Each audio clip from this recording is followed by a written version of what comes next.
Hi, it's me, DC, again with another how to fix your own 87 Ford Ranger.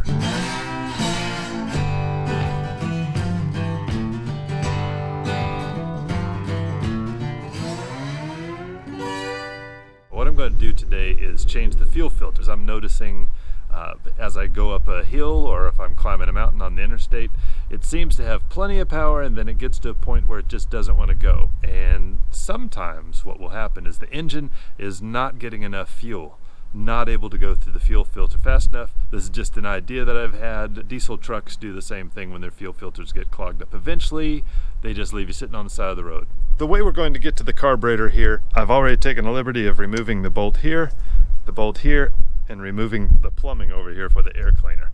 So we're going to take the air cleaner off.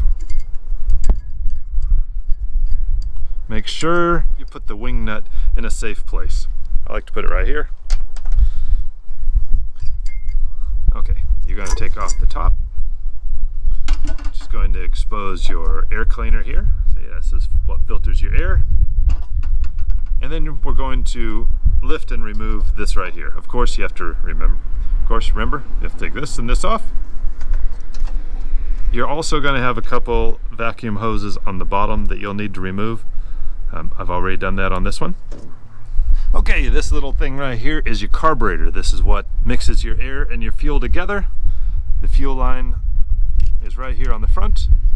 Move this out of the way. Okay, so we're just going to need a couple of wrenches to pull this little guy off. We're just going to unscrew it. Okay, first off, a little release here. If you decide to change your own fuel filter like I am doing, make sure that you're using proper safety equipment. Put on some gloves to protect your hands from the gasoline because you are going to be exposing yourself to raw gas right at the front of the carburetor here. Make sure you have some paper towels on hand. Pack it around. You're going to want to soak up this gas and then properly dispose of any of the waste that may have gasoline on it. Do not smoke around it. Do not make sparks around it. Be very careful. This stuff could blow up. So if you do it, it's on you. Alright, what I'm going to be using to remove this is an 11/16" open-end wrench and also just a crescent wrench here, an adjustable wrench. You want to be very careful not to twist the fuel line right down here. So let's see if we can, oh look at that, okay, we're already nice and loose. Let me get some paper towels to soak up the gas. You do not want to fire, and this is right above the distributor cap. Of course, there's sparks that go on underneath the distributor cap when it's running. So what I'm going to do is just pack some paper towels around it to prevent any fuel that comes from the fuel lines from going onto the engine. Okay. Go ahead and loosen this up the rest of the way.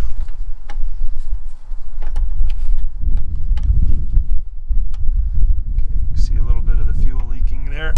I'm going to slide that back. Now we're going to take the 11/16" wrench and gently, there you go, just heard the, uh-oh, we don't have any movement there. Okay, this right here is not a good thing, but we have the filter is sliding within itself where it's clamped together. So I guess now I'm going to have to go to a little stronger means. See if we can get around it with a pair of pliers and maybe turn that.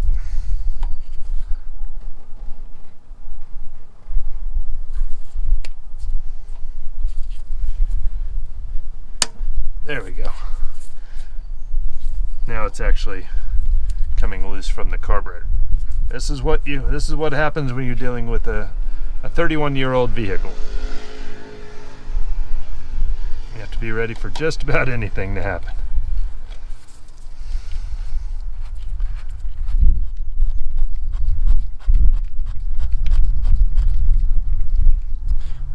Okay, so the fuel filter that we're going to be putting on, I'm putting on a MicroGuard fuel filter. It replaces the Fram G3596. So if you get a Fram, get the G3596.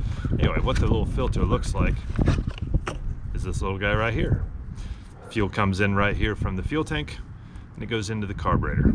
So let's go ahead and get started.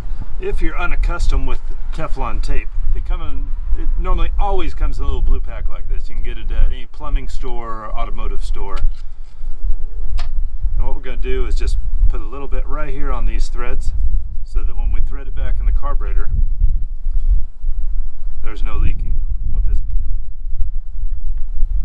I always make a mess.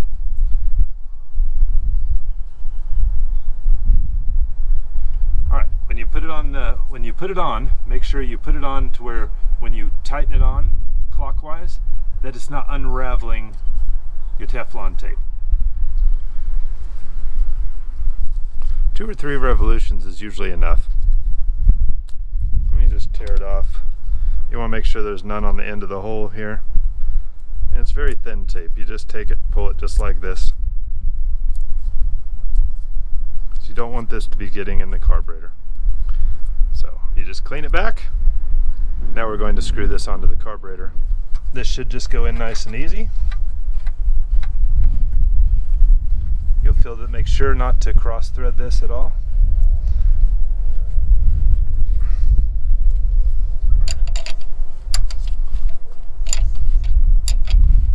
You want to make sure not to over tighten this. You're just going to be snugging it up.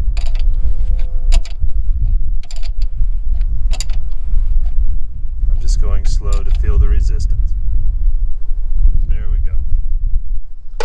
Now, I'm also going to put, if I can here,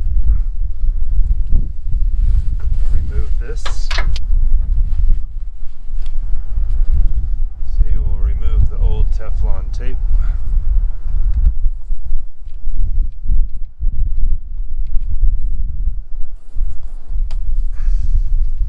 Alrighty. You can see this right here. We're going to put this nipple right inside the filter. You'll feel it pop in place. Now we just screw this right back in to the base of the filter. Using our open end wrench, we're just going to now tighten. Now as you're tightening, you want to make sure your fuel line does not twist. This would be very bad.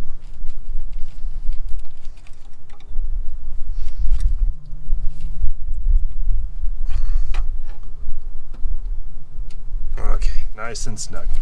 Make sure to remove your paper towel that has the gasoline on it and properly dispose of it. Remember, this is also the same procedure for 83 to 92 Ford Ranger, and that's about all there is to it. It's in a few minutes of your time and it'll save you some money. So thank you so much for watching.